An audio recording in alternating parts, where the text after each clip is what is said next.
Last night, numerous drones from Russia violated Polish airspace.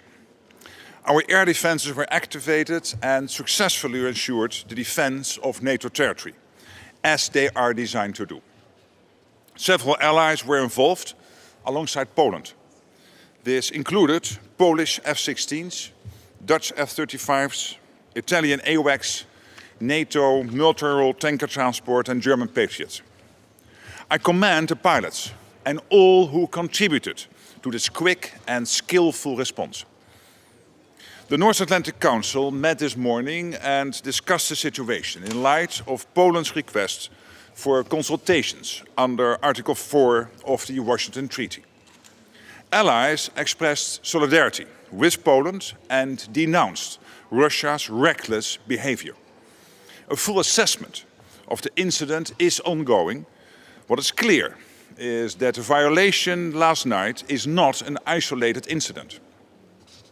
The Supreme Allied Commander will continue to actively manage our deterrence and defense posture along the entire eastern flank. Allies are resolved to defend every inch of Allied territory. We will closely monitor the situation along our eastern flank, our air defenses continually at the ready.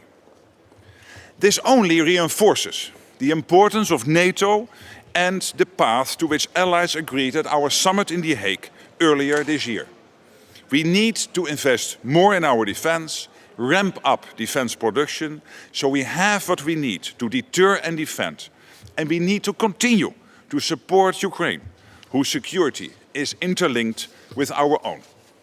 And let me conclude by saying that Russia is waging a dangerous war of aggression against Ukraine that continually targets civilians and civilian infrastructure. Allies are determined to step up their support for Ukraine in the face of Russia's escalating campaign. With that, I'm willing to take one or two questions. Secretary General, thank you very much. Andrew Gray from Reuters. Do you have any initial assessment of the intent behind this incident? Was it a deliberate attack, a deliberate incursion, or a mistake? And do you have any particular message for Russia, for President Putin, about this incident? Yes, as I said, a full assessment is ongoing. But of course, whether it was intentionally or not, it is absolutely reckless. It is absolutely dangerous. But as I said, the full assessment is ongoing. And to Putin, I mean, my message is clear. Stop the war in Ukraine. Stop the escalating war, which he is now basically mounting on innocent civilians and civilian infrastructure. Stop violating Allied airspace and know that we stand ready. That we are vigilant and that we will defend every inch of NATO territory. Well, one more if I may. Does this tell you anything about the state of NATO's air defences, particularly when it comes to drones, a relatively new threat? Does NATO need to do more to better protect against drones? I think what we have seen last night was a very successful reaction by NATO. And allies, including of course Poland itself, but also the Dutch and the Italians and the Germans, everybody involved. And I'm really impressed. So of course we always have to make sure that we are one step ahead.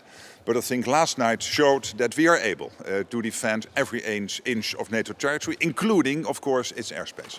Thank you so much.